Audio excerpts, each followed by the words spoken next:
போதையில்லா தமிழ்நாடு விழிப்புணர்வு மாதம்.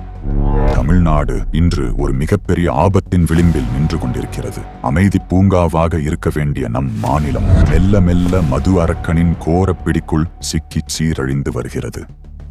கடந்த 2019ஆம் ஆண்டின் புள்ளி விவரங்களின்படி தமிழ்நாட்டின் மக்கள் தொகையில் மது குடிப்பவர்களின் எண்ணிக்கை 14.2% ஆக இருந்தது. உத்தரப்பிரதேசம் ஆந்திர பிரதேசத்திற்கு அடுத்தபடியாக மதுவினால் அதிகம் பாதிக்கப்பட்ட மாநிலமாக தமிழ்நாடு 3வது இடத்தில் இருந்தது. சமீபத்தில் வெளியான தேசிய குடும்ப சுகாதார ஆய்வின்படி வெறும் 5 ஆண்டுகளில் நிலைமை எவ்வளவு மோசமாகி இருக்கிறது என்றால், தமிழ்நாட்டில் மதுவை பயன்படுத்துபவர்களின் எண்ணிக்கை 23.5% ஆக கிடுகிடுவென உயர்ந்துள்ளது. 5 ஆண்டுகளில் கிட்டத்தட்ட 10% மிரள வைக்கும் அளவு உயர்ந்துள்ளது. இது வெறும் எண்கள் அல்ல, லட்சக்கணக்கான குடும்பங்களின் கண்ணீர். தற்போது டாஸ்மாக் மூலம் மாநிலம் முழுவதும் ஒட்டுமொத்தமாக 4787 மதுபான சில்லறை விற்பனை கடைகள் தங்கு தடையின்றி நடத்தப்பட்டு வருகின்றன. மக்களின் தொடர் கோரிக்கைகளை அடுத்து புதிதாக பொறுப்பேற்ற தாவேகா அரசு ஒரு உத்தரவை பிறப்பித்தது. அதன்படி வழிபாட்டு தலங்கள், கல்வி நிறுவனங்கள் மற்றும் பேருந்து நிலையங்களுக்கு அருகில் 500 மீட்டர் சுற்றளவிற்குள் இயங்கும் கடைகள் எத்தனை என்ற ஆய்வு நடைபெற்று 717 டாஸ்மாக் கடைகள் என்று கண்டறிந்து அந்த கடைகளை மூட உத்தரவிடப்பட்டது.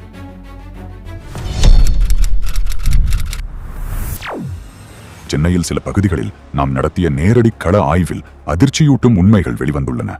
கல்வி நிறுவனங்கள், வழிபாட்டு தலங்கள் மற்றும் பேருந்து நிலையங்களுக்கு மிக அருகிலேயே பல டாஸ்மாக் கடைகள் இன்றும் தங்கு தடையின்றி இயங்கி வருகின்றன.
சிந்தித்து பாருங்கள், தலைநகர் சென்னையிலேயே தடை செய்யப்பட்ட இடங்களுக்கு அருகில் இத்தனை டாஸ்மாக் கடைகள் திறந்திருக்கின்றன என்றால் மற்ற மாவட்டங்களில் இந்த நிலைமை எப்படி இருக்கும்?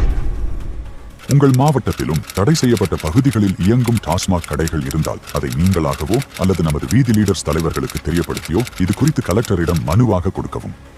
நம் எதிர்கால சந்ததியினரை சீரழிக்கும் பேராபத்தான மதுவானது நம் வீடுகளையும் சமூக அமைதியையும் முற்றிலுமாக அழித்துவிடும். இந்த அவல நிலைக்கு எதிராக நாம் விழித்துக் கொள்ள வேண்டிய தருணம் இது.